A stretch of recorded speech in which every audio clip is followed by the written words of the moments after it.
Good evening, everyone. My name is Helen, and I'm the Vice President of Professional Development. So tonight, we're really excited to invite the guest speaker, Danny Lau. Danny Lau earned a bachelor's degree in UC Davis, and is using this background, he helps investors, home buyers, and home sellers devise a solid plan to reach their real estate goals. In this meeting, he'll be going over a career in sales, networking, and how to start a real estate business with little to no capital. So without further ado, let's welcome Danny Lau and look forward to see what he will be presenting. Well, thank you, Helen. Thank you. Nice to meet you guys, everyone. So I guess the first thing is go Aggies, because I graduated from UC Davis with a BA in economics in 2015, so 6 years ago. Today I am selling real estate primarily in the Yolo County area. Right now I'm recording this from Woodland, so not very far from Davis. Primarily my focus is residential real estate. And if for all the people that showed up just a little bit late, if you guys missed this, please keep today's interaction really casual. So at any moment's notice, please feel free to interrupt with a question, comments, concerns, whatever you have. And so I'm not the only awkward guy that's talking to you guys. And yeah, if you guys were thinking that I was gonna talk to you guys about a career in as a sales person, as a real estate agent, then you're mistaken. So that's not what I was aiming for today. However, I do have some thoughts about real estate as an asset class, real estate as a potential either career choice or as a secondary revenue stream in your life.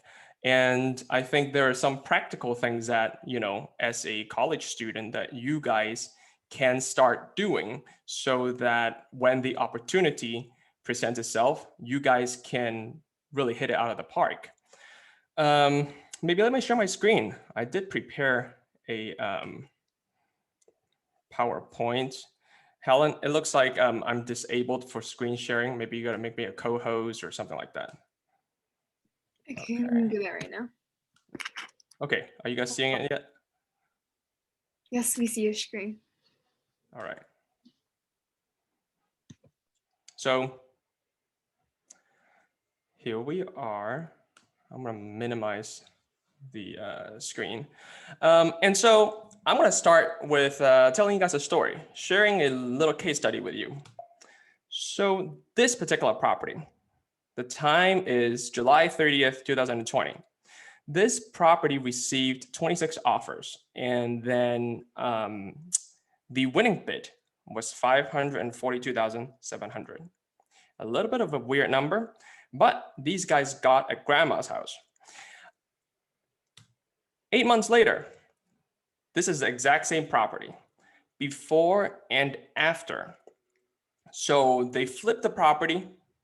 All of these shots are like pretty much the same space. You can see the kitchen, you can see the backyard, the front. Really got that West Elm look going for it. So 8 months later, near the end of March, this property sold for $950,000. So that's about $408,000 in 8 months. Now, of course, there is some cost associated with fixing up the house and making it shine. But how much money was sunk into this house? 150, 200. So even a 200 grand profit for 8 months, that's not bad. For any of you that want to see the photos again, this is the before and this is the after. So this type of flipping operation is not atypical. I think a lot of people intuitively can understand how these people make the money, how they were able to leverage skill sets, timing, and location to earn 200 grand in 8 months' time. Now, this property actually belonged well, sorry, not belongs, but belonged, well, because it's sold now, belonged to my friend. And this is really what I took away from the operation. So 8 months, $408,000 minus costs type of profit. So walking away with 200K with 8 months is a really nice chunk of change. What I took away from this, and I like to start with the top right corner. I don't know if you see my mouse, but what they did is to take out private bridge loan. So that allows them to beat out 26 offers. I'm sorry, they beat out 25 offers because they were the number 26, right? So they had a private bridge loan to purchase the property cash. Now, after getting that, so that get the cash offer in, after that, they need to have the capital to work on the project, have the design taste so that you're flipping this house that is going to allow potential buyers to go crazy, that they're going to fall in love with it instead of going any sort of, I don't know, niche, weird taste that now is not everybody's cup of tea. So you need to have a designing eye for it. And the last piece, of course, down here is also marketing, where you can generate enough interest for the market to jump onto the project that you have flipped. And then after the marketing period, you're cashing it out. And then now that new chunk of change can further grow whatever assets you have. Your assets can now be additional collateral, where it allows you to pull out private bridge loans down the road in the future to use that and rinse and repeat. So now they can just use the exact same operation and continue to profit. So what I'm really sharing here is probably nothing new to all of you savvy students. And probably intuitively, you can understand, once again, the operation behind it and the concept of how they made the profit. But to me, there's some additional lessons to be taken away here. And so the lessons here, in my mind, include the following. So the first thing is they need to be able to recognize opportunity. And I would classify that under the category of talent in analyzing a property. So I think last week you guys had a talk about like financial models or something like that. Is that right, Helen? Yes. So what type of financial models did you guys talk about? Am I putting you on the spot? So I worked on it, and yeah, so we did a hold and acquisition type of model where we would um, apply for a loan for a house, and then after a certain amount of time, after well, it was also we also did the a rental real estate investment approach where we would rent it out to tenants, and then after a certain amount of time, we would sell the property to generate more profit after that. Well, I love the concept behind it, and really, that's the tried and true method that I think works well and works amazingly for most, if not all, landlords or real estate investors. And thank you for chiming in, Dylan and Helen. So I think recognizing the opportunity has to be the first and foremost skill set when it comes to investing in real estate. Because now I'm gonna quiz everybody. People a lot of times say there's 3 important factors for real estate. What is it? Come on, somebody jump at me. 3 important factors. Is one communication? Not what I was thinking. Not what I was thinking. A lot of times people joke and say, hey, location, location, location. That's not what you said, right? Were you saying communication or location?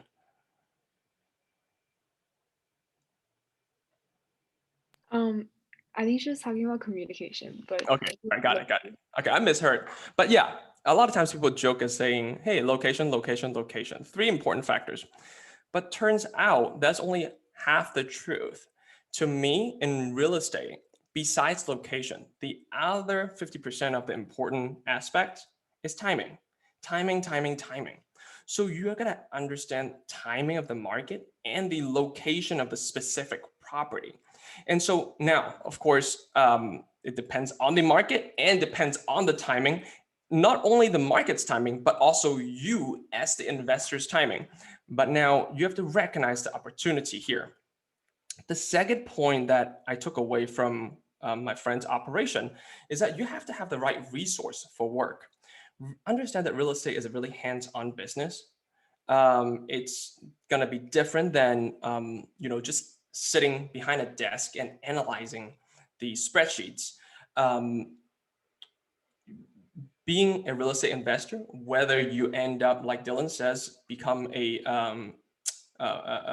landlord to put tenants in, the tenants is going to call you and say, hey, my plumbing is leaking. And so somebody's going to need to come and fix this.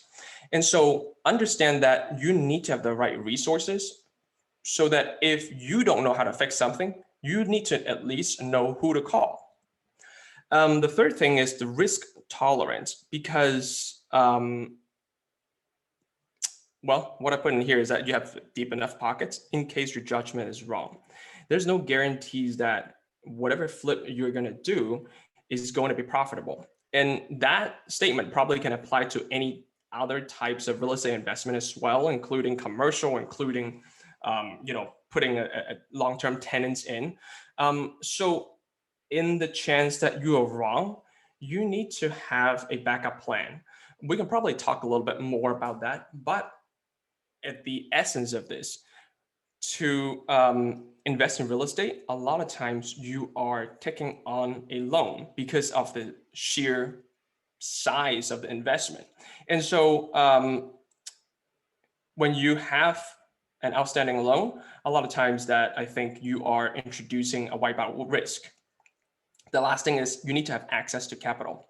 I think in the beginning, when you guys first, kind of waved at me and say hi, somebody mentioned, hey, can we talk about getting financing? So this is the part where I really want to hone into, because having the access to capital in order to make a purchase in real estate has to be part of your network and has to be part of your resources, because it cannot, you can know all the different types of models in real estate financing, but it just cannot exist in a vacuum. So, well, here it is. Think like a real estate investor. What I was trying to say by saying think like a real estate investor is that you have to understand the nature of real estate and as an asset class, how it behaves differently than stock or bonds or Bitcoin, right? And so I think real estate is definitely in should be in everybody's portfolio, whether you should at least buy your own home, so you have a primary home, or whether you should have, besides your 401k and your brokerage accounts, you also have maybe owning 2-3 rentals, so that if the stock market crashes, now you still have a stream of income to diversify your portfolio. So now thinking like a real estate investor requires a couple of things, and these are actually echoing what I said earlier. The first thing is to be able to analyze a property. And so, instead of being a dead horse or regurgitate some of the things that you guys probably already discussed in past weeks or will be talking about in coming weeks, I figured there's a million different videos on YouTube. So for you guys to learn how to analyze a property, there's a lot of different resources. I don't need to be your guy here, but my point is you need to find your niche. When you're analyzing real estate, whether it's residential or commercial, I'll tell you, the guy who can look at a piece of farmland and go, well, right now is growing walnuts. And you know what? I think based on the water source and the sunlight and the soil quality, you can grow blueberries, and blueberries is going to sell at 4 times the value of walnuts. I'm making this up. I have no idea. But the guy that has that talent is not going to be your same guy who's going to be able to look at a car wash and go, you know what? If I move this car wash 2 blocks that way, it's going to increase business by X amount of percent. So you need to find your niche. You don't need to be the experts of all sorts of real estate. You only need to get one down to hit it out of the park. And then it also comes down to individual or the group's talents in recognizing the highest and best use. So it kind of goes into a little Warren Buffett-esque, where you need to recognize the value of the property. Because if you're buying a piece of property, the current use may not be the highest and best use. Using the previous example I just mentioned, where you might be looking at a walnut farm, where if you grow another type of crop, now all of a sudden you're going to be cash flowing a much higher amount than the current use. So it comes down to the individual's talent to recognize the highest and best use when it comes to making that purchase decision. I think the last point I have in here is the same thing I mentioned earlier. So, just a piece of land will have different economic outcome, whether you're going to turn it into a gas station, a fast food restaurant, or coffee shop, or a strip mall. And so you need to be able to see the potential value in a property besides just running current analysis of what the income statement looks like at the moment. All right, moving on. Hey, real estate is hands-on business. Like I said, we talked about this earlier. Real estate is really hands-on unless you're investing in REITs. But REITs is just as fun, not. And so when you're dealing with real estate, you need to have basic construction understanding. That goes for whether you're a homeowner, a landlord, or a flipper, because once again, the construction understanding is the piece that connects the dots for a lot of people. You need to be able to say, this is actually not a major problem. And you may have a special access to a special crew of people.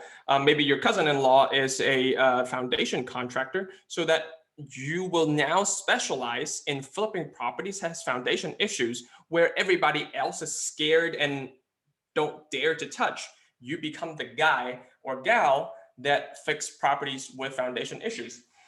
So you need also a basic understanding to just how electrical work, how plumbing work, and what type of maintenance needs to go onto a property. The last point, I think, is probably the most important point when it comes to this. You don't need to be a jack of all trades. You need to focus on being resourceful. You don't need to do the work. It's always preferred in my mind that you need to know who to call and be the entrepreneur and have the access to the right people, rather than being the person who's the expert in everything but couldn't put the business deal together. Am I going too fast, too slow? How's it going out there? Are you guys falling asleep yet? No, it's pretty interesting. I think you're good. Well, thank you. Okay, so now regarding debt, I kind of mentioned this earlier. So that's the beauty and ugliness of real estate, really, because a lot of times when you're buying a house, let's say the cheapest house in the 100-mile radius around Davis, it's $350,000. And so not a lot of people have that money laying around. A lot of times, or 99 out of 100 times, when you're buying real estate, you're using debt. So the good thing is, the beauty is, what other asset classes allow you to borrow somebody else's money in order to make money to pocket for yourself. Pretty much only real estate allows you that. But at the same time, you're introducing yourself to wipe out risks, because what if you're wrong? And if you're wrong, now you're going to be in debt. You're going to be owing more than what you own. And so that's the playing with fire part. What I would highly recommend is that let each project rise and fall independently. What I mean by that is, when you see a project, you have an operation, don't sink everything you have into it. If this particular project fails, let it shut off, close it out, and the rest of your other assets are still intact. So don't borrow money against your own house in order to flip something. Don't, clear out your 401k in order to buy a real estate project. And so in the chance that does not pay off, your 401k is still intact. Your, whatever other projects you have going on is not affected by this, this failure. There is a quote that I included in here. You guys can read it. It's largely about risk. If you've got a big downside and a small upside, run the other way. If you've got a big upside and a small downside, do the deal. So Sam Zell is actually a billionaire that specializes in real estate. And as a matter of fact, distressed assets. That's his particular niche.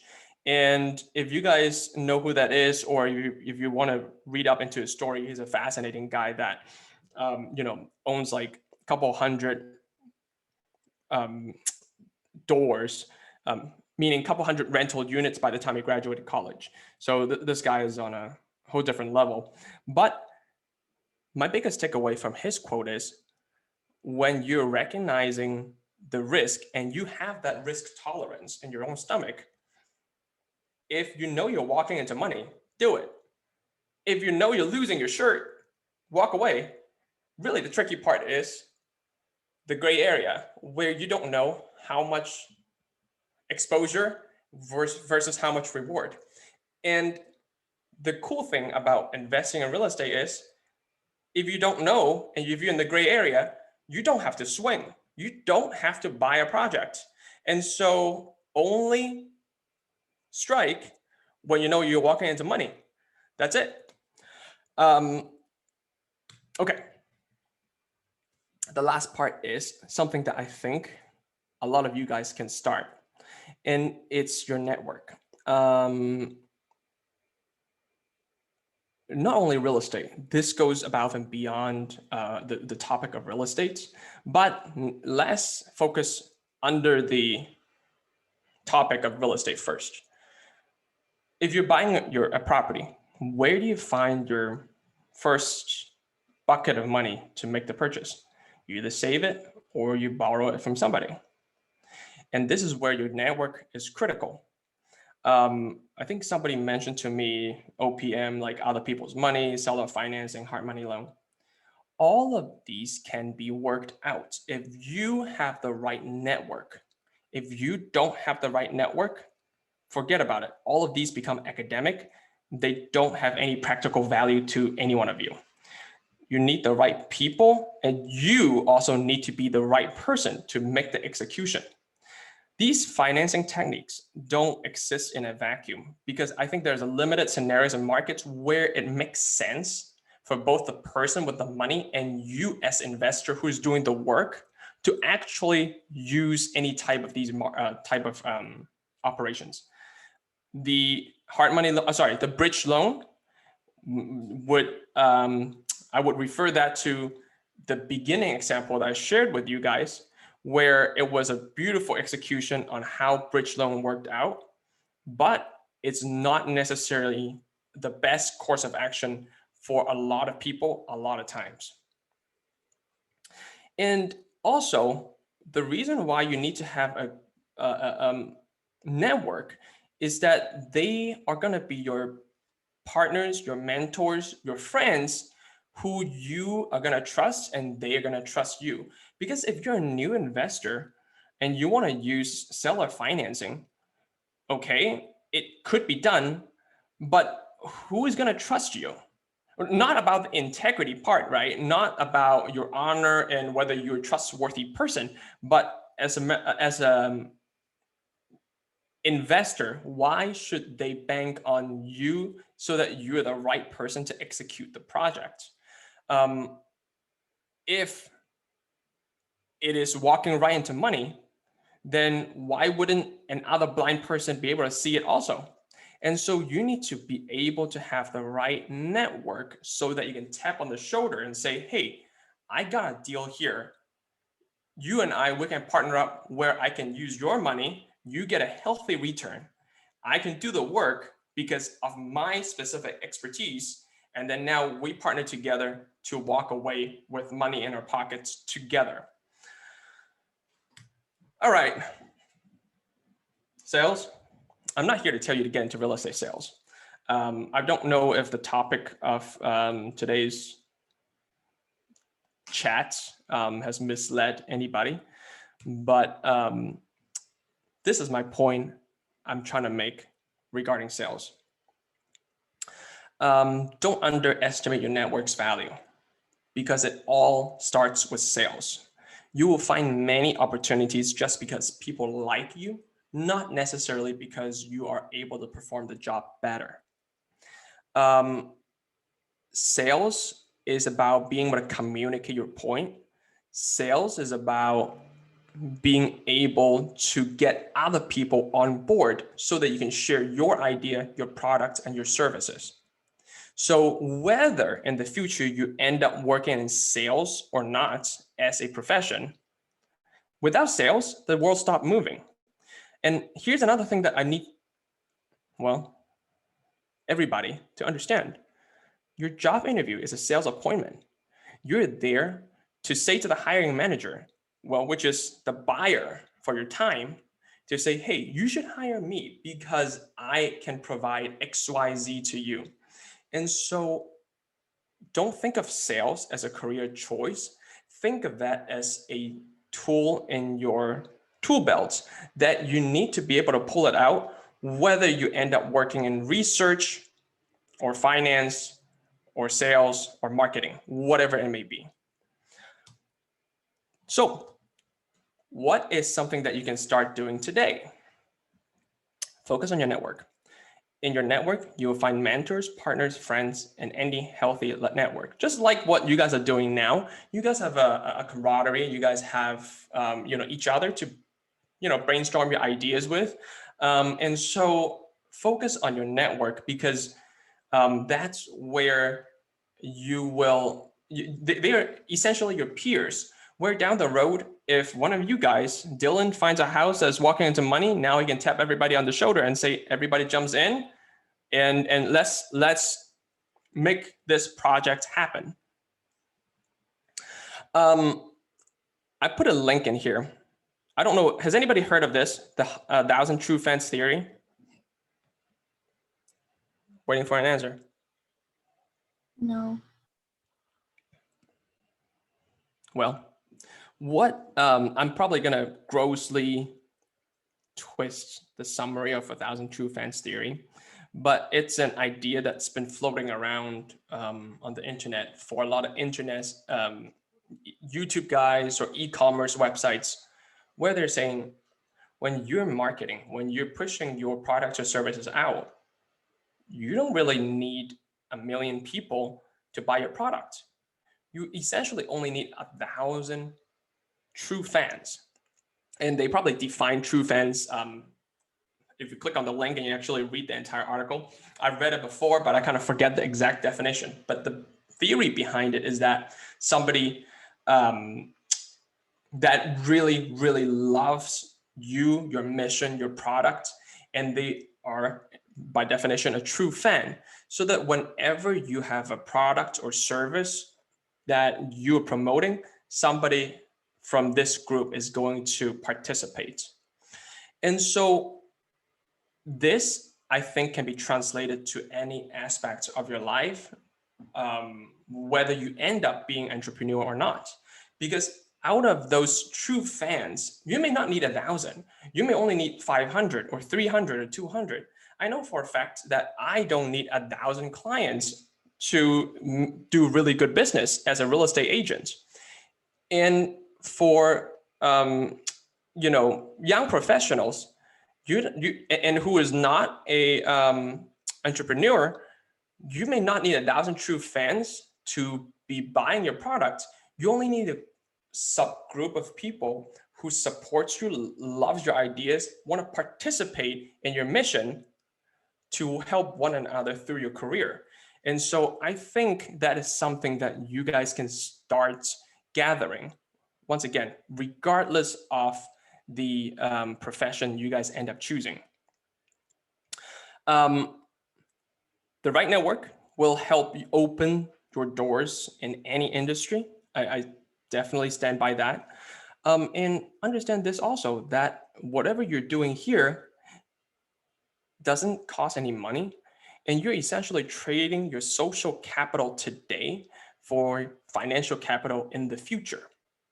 And what I mean by that is social capital. Think of everything you do with some sort of capital behind it. If you're skilled at songwriting, that's a form of capital. If you have the right social network, that's a form of capital. All of those types of capital can be converted from one to the other. And in here, you can use your social capital to convert into financial capital down the road, because now people have worked with you before, they trust you, they understand your mission, your personality, your integrity. And so I just think that's something that doesn't cost anybody any money. All it requires for you to be a genuine human being and build a network with the people who are in your life. The last thing is practice your communication skills. I think it's really an understated tool in your tool belt, in your repertoire, to be able to communicate effectively and have the other people get on the same page with you, agreeing with you or not. Okay, so another thing I think a lot of what you guys can do is to practice recognizing opportunities. This goes back to what we talked about in the very beginning. You need to recognize the niche. You need to know when the ball is in the strike zone. Because if you just recognize an opportunity and you're not ready, you would have already missed it. So while your network is maturing, while you are learning how to understand construction and designs and all that, and while you're stringing that together, focus on a niche. If it's residential, well, there's, a million videos on YouTube, a million different people you can talk to. Real estate just happens to be one of the many vehicles that you can recognize and taking advantage of opportunities.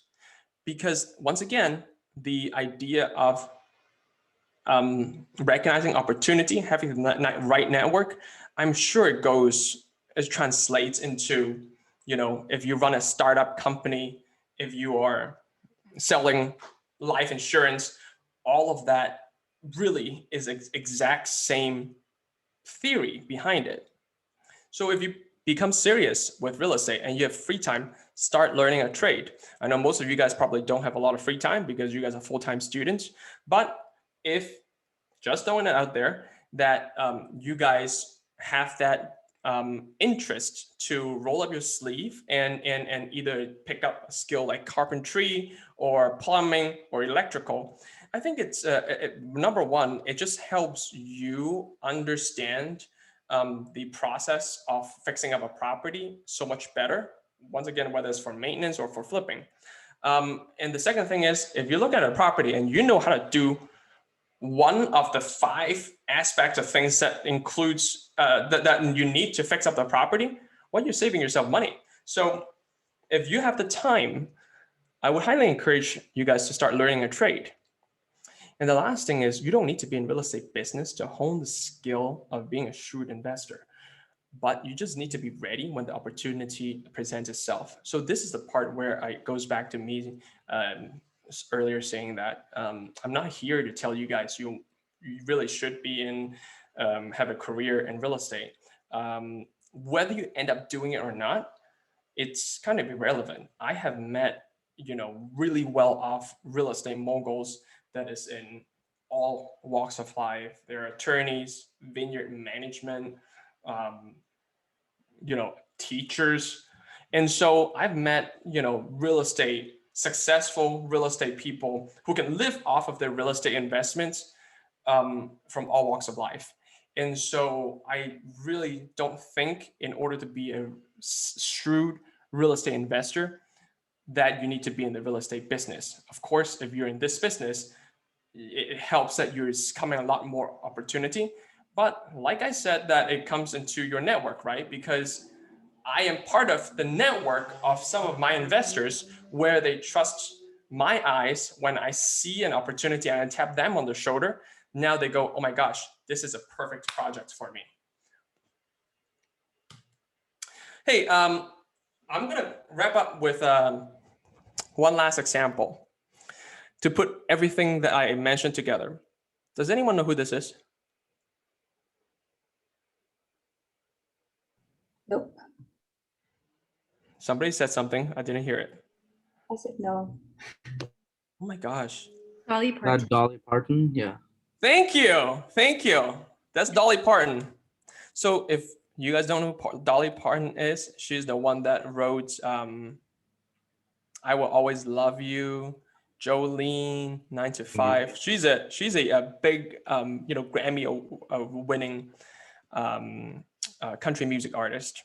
So the reason why I'm bringing her up is because she is precisely a shrewd real estate investor that you wouldn't think of normally.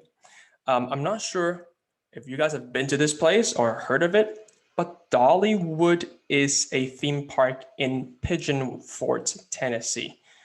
It was built in 1986. It has 295 acres, 23 rides, and today it's bringing in around 3 million visitors per year with an estimated 600 million annual income. Well, I guess a little fun fact is that also recently, Dolly announced a 10-year, 300 million expansion of her theme park and hospitality and holdings. She is like 75 years old, but she is one of the most shrewd investors that I thought of last night, I guess. What she did is she recognized that there was an opportunity. There's a niche. There's not a good entertainment park in Pigeon Forge, Tennessee, within the 500-mile radius. For all of you guys don't know where that is, it's like kind of in the middle of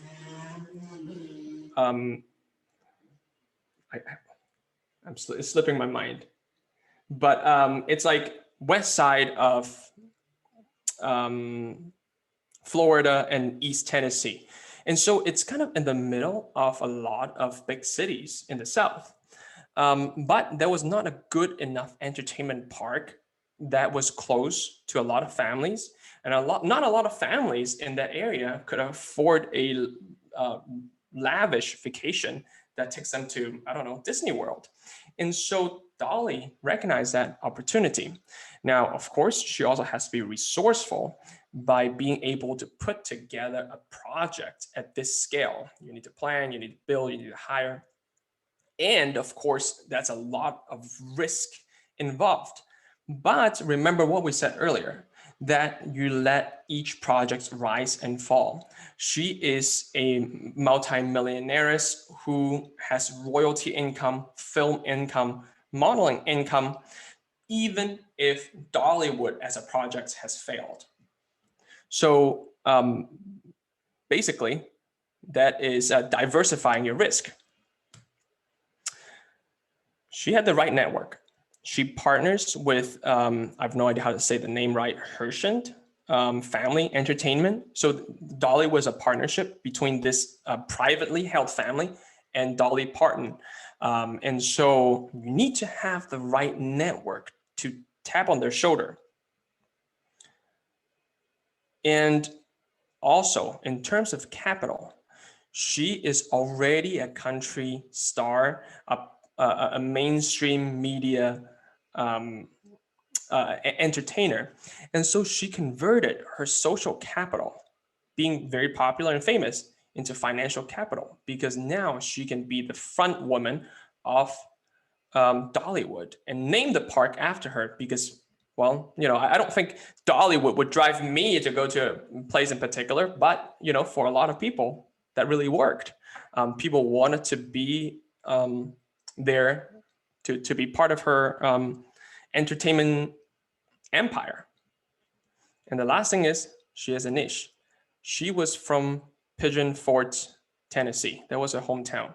So I think that was just a prime example of somebody who is not a real estate investor in the traditional sense, but practices all the little niche that I mentioned earlier and hit it out the park with her investment acumen. That was the word I was looking for. So that's all I got. Thank you so much, Danny Lau. I don't know if I bored you guys to death or if you guys thought it was interesting or. I thought it was interesting, but do you guys have any questions? But Yeah, I have a question. Yes. So, as far as generating business for your, real estate business, I was just wondering, what are your personal strategies for business development or lead generation? Okay, that's a complete separate topic than this, and I'm happy to go into it. Sure. I think and I think this probably translates to most business, if not all business, is that you need to have different revenue streams from where the business comes in. So I think a large part of service-driven businesses, such as real estate or, I don't know, life insurance or financial advisors, people like, service-driven professions, a large part of that is going to come from your own network. And that's why I also emphasize this. I probably want to say 40% of my business is coming from my personal sphere. That includes one of the reasons why I am doing videos on YouTube, even though it's not like I'm getting, 20,000 subscribers who is checking out my videos. And I know that, but the fact that my face shows up reminds my own network that, hey, Danny is in real estate business. Now I have a question, I'm going to ask Danny. Now I have something interesting to want to share, I ask Danny. So I would say 40% probably from personal network. I do advertising. So that's always a moving target a little bit. I test out different types of advertising platforms. And then the last piece is referral. So that's 3 big columns that I would categorize my buckets to come from. And so whatever profession you do, whether you become a state attorney or a CPA, your network is something that you can start building today and no cost to you. Sure. Thoughts, comments, concerns? In the chat, Winnie asked, In the chat. do you have any mentors throughout your career in real estate? Wait, let me see. Do I have to stop sharing first? Let's Yes. see. Okay. Oh wow, I didn't even see. Hey, Monique's dad came in and said location. Thank you. Oh my gosh, I didn't even see the chat. I suck. I'm sorry, everybody. Everybody said it was Dolly Parton. Great. So Winnie Chan asked, one of the questions was, is there any mentors? Yeah, Winnie. throughout- So my real estate mentor was my friend's dad. Great guy. He put me. I cut my teeth with him. So by saying cut my teeth, I meant I worked 80 hours, 100 hours a week with him, and just from flipping houses to sales, everything in between you can think of. And we were the #1 sales team in California. Well, it's not like I could take credit because I really just shadowed him. He was the #1 sales guy in California. And so, I got to participate firsthand and just learn the business from the ground up all the way. And so that's my biggest mentor in the career of real estate. Would I be interested in being a mentor? I don't know. Call me. We'll talk. Okay, so I know you mentioned networks are important. How to establish networks beginning who is interested in real estate. Hey, I think that's very interesting. So, Jian, I don't really have any tip. Well, okay, I'm sorry. Let me backtrack. I don't think there's a silver bullet to establishing a network. There's no one right way of doing so, but I think it really goes down to being a genuine human being. Does anyone know who Simon Sinek is? He's a inspirational speaker. He is a New York Times bestseller, and he talks a lot about leadership. And so the one of the really cool talks that I actually watched on YouTube, you guys can check him out later. I think you guys will really, really enjoy him, especially if you're interested in entrepreneurship and all that. But one of the things that really hit home for me is that he talks about all the great companies in this world don't sell you on what they do. Everybody knows what a company does, but people buy the products because of why they do it. And that goes the same way as establishing your network, because you're not being friends with somebody because you're going to be in real estate.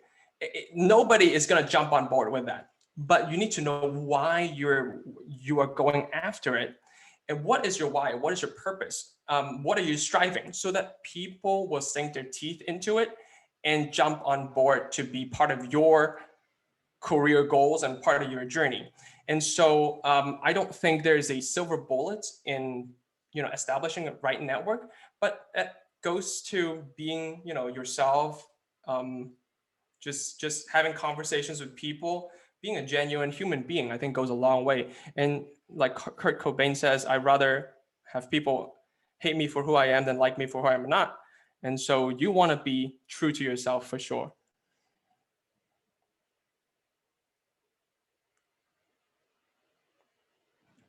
Helen, I like your question. What do you suggest students who are interested in real estate start now as an undergrad? I don't know. What depends on what you end up doing with real estate, because like I'm saying earlier, if you don't have any money, it comes down to that, right? If you don't have any money, what are you going to buy?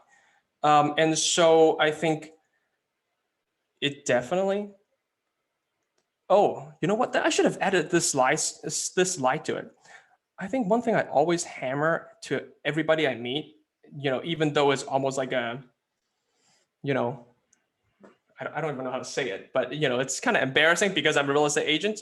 But really, as a personal finance, from a personal finance perspective, the first priority once you get out of college is to buy your first home. It doesn't have to be the biggest house. You don't have to have your dream house immediately, but buying your first house will accelerate your finances exponentially. If you have a low mortgage rate, now you're really saving money. You're not losing money on rent. And as the real estate price value rate rises, you can potentially pull money out of your primary home, do a cash out refinance type of deal. Now you're holding money and you can go out and reinvest. Actually, I had this exact same conversation with one of my buddies today. He bought his house in 2017, same age as me. So he was 2015, he graduated. 2017, he bought his first house in Fairfield. He bought the house for $3 something, and I ran the numbers for him today. It's roughly around $410 to $420. So with 4 years of increase in real estate value, right? And so right now he called me because his work is relocating him down to Fresno. And I don't know anything about Fresno real estate, but he goes, it's a boom town, Fresno State, it's great, it's kind of like Davis, where you have a lot of energy in downtown with a lot of up and coming, businesses. And he goes, I would love to buy a house down here. And so now he was picking my brain this morning to talk about if he cashes out money, then now you can hold real estate in Fairfield simultaneously, branch out more and reinvest into another part of the country. But I don't really know where you should start. Maybe you can start looking into REITs because the bar of entry is so much lower. But then I don't find it very exciting. I think well, to each their own. You may enjoy it.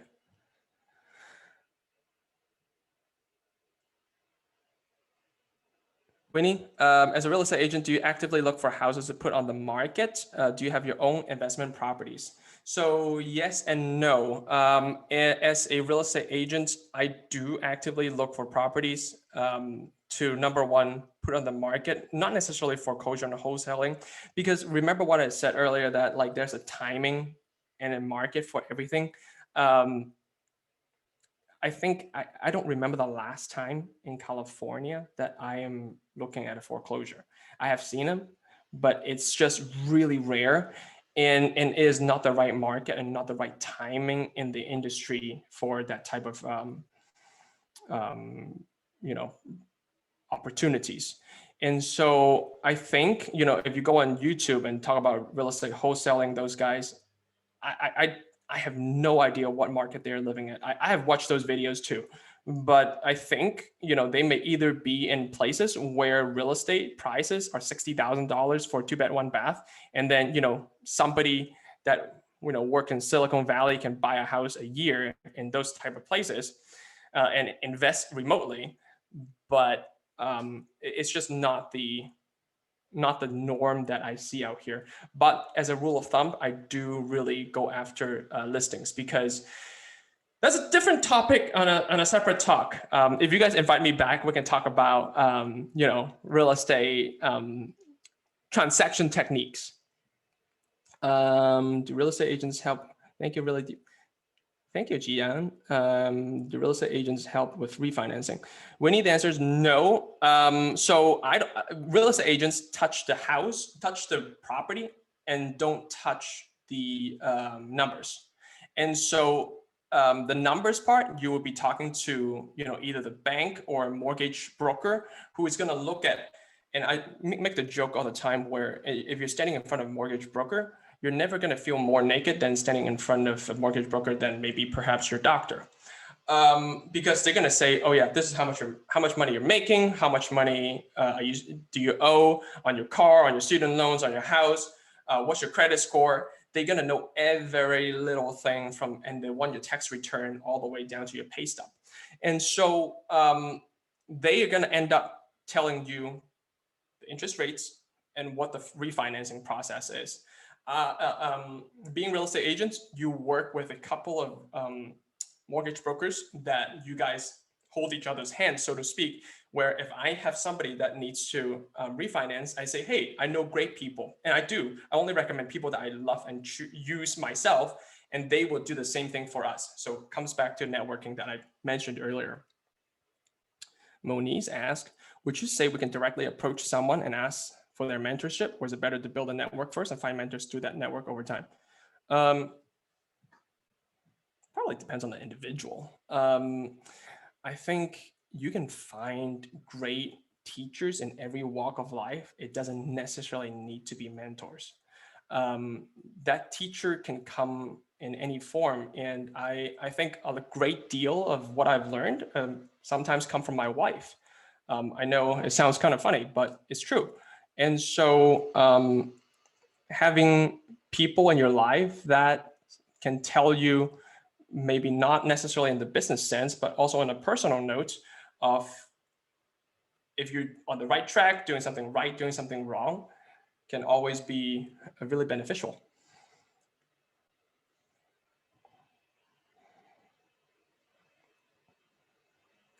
if there's something you would want to tell your younger self when you're first starting out, what would it be?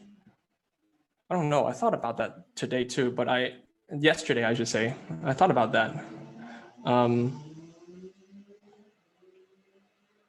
I think so far I've done everything. I've hit all the benchmarks that I really wanted to hit.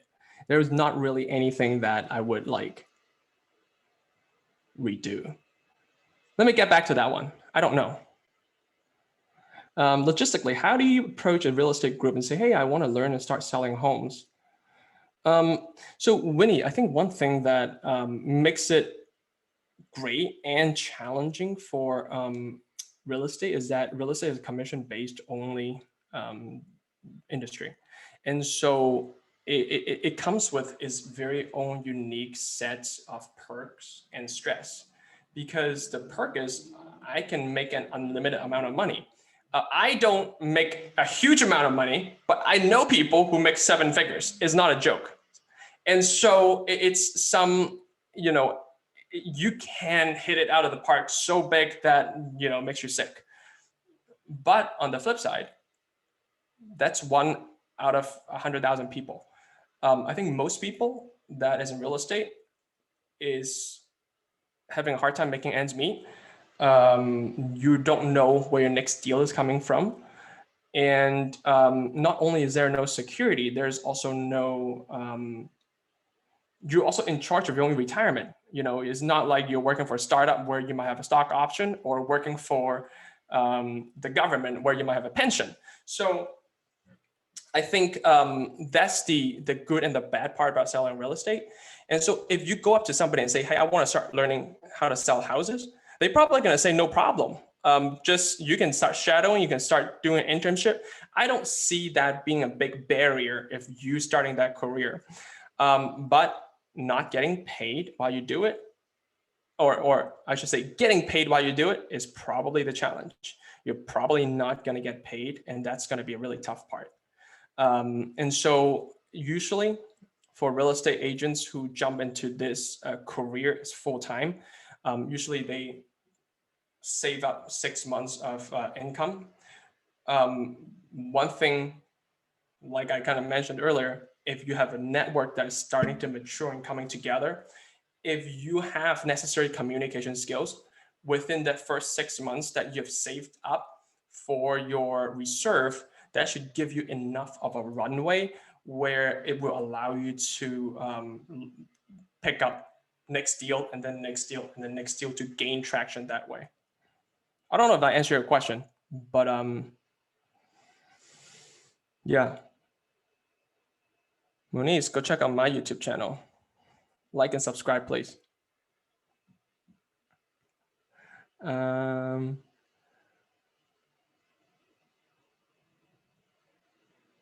Yeah, dannylau Real Estate. That's my YouTube channel.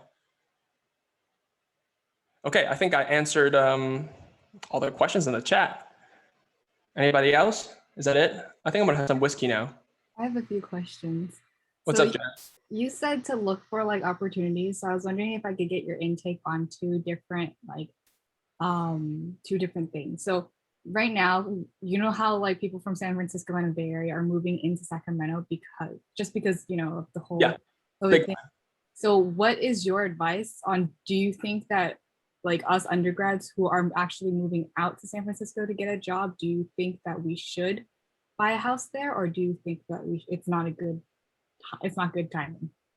No, I think, okay, so I don't have a crystal ball, but what I would do with, Bay Area real estate is I would find somewhere that is what I call like gentrified neighborhood, where if you can spot a neighborhood, let's say this, you're working downtown San Francisco. Now I would tell you, don't buy right in the smack of San Francisco, but do a reasonable commute, and that, you're not going to waste your life away, but you can also, you're not a slave to your house. You're not buying a $800,000 house off the get-go.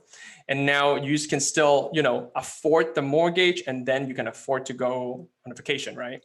Mm-hmm. And so now you have to identify neighborhoods where right now it looks ugly.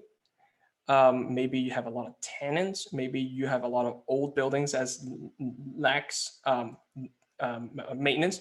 I'm not talking about the ghetto, right? But then I'm talking about like gentrified, a lot of grandmas living there. But based on the location, based on the real estate prices, that it can potentially have a huge upside. So I don't know any places like that on top of my head in the Bay Area, but I would say on top of my head, I would classify Woodland to be one of these places. I would classify Tahoe Park in Sacramento to be one of these places. It's like walking distance to Midtown Sacramento. They already have a lot of great restaurants. You're close to the freeway, close to the hospital, but the housing prices is still in the mid threes. And so once the housing crunch get to a certain point, I think once the older generation moves out from Tahoe Park, the real estate price is going to start jumping up higher and higher.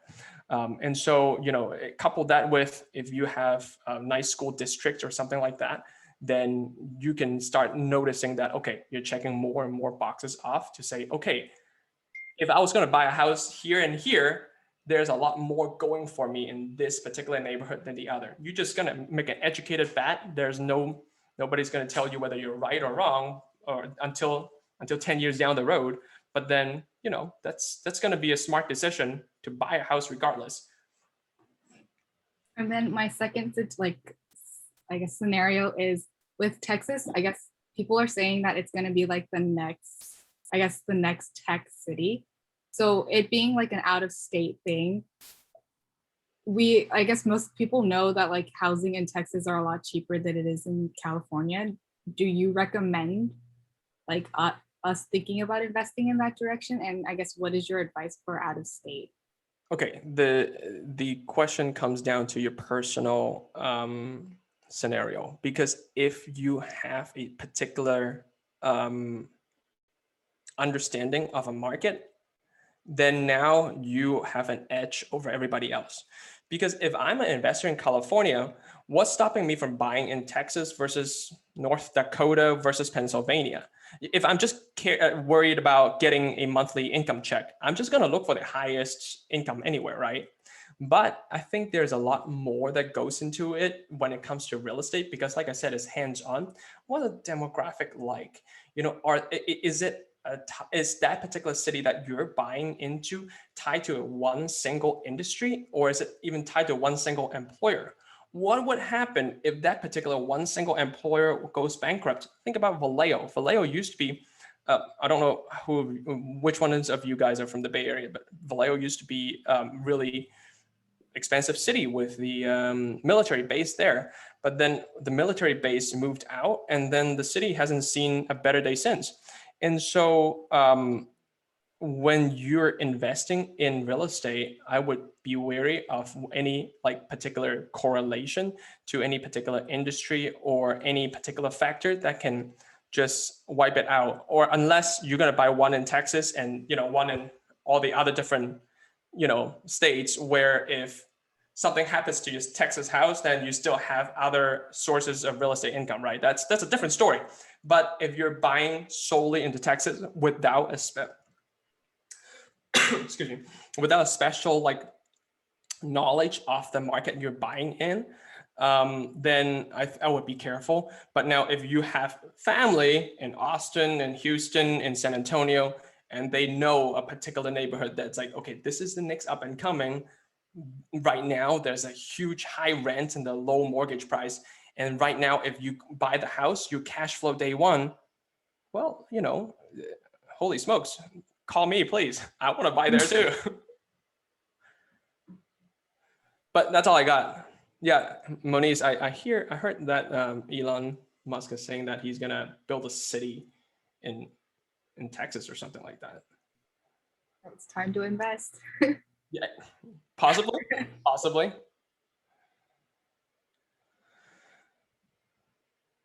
Thoughts, comments, questions, everyone? Yeah. I think Austin. I was reading a very interesting article from regarding Austin, by the way, because I jump on these real estate groups on Facebook. Hey, by the way, I don't know if you guys if the Gen Z, which is you guys, are still active on Facebook or any other types of social media now, but then if you're on Facebook, there are some really interesting Facebook groups out there that focus on investing in real estate. So I think they have really sophisticated discussions sometimes. And I think they sometimes host different events too.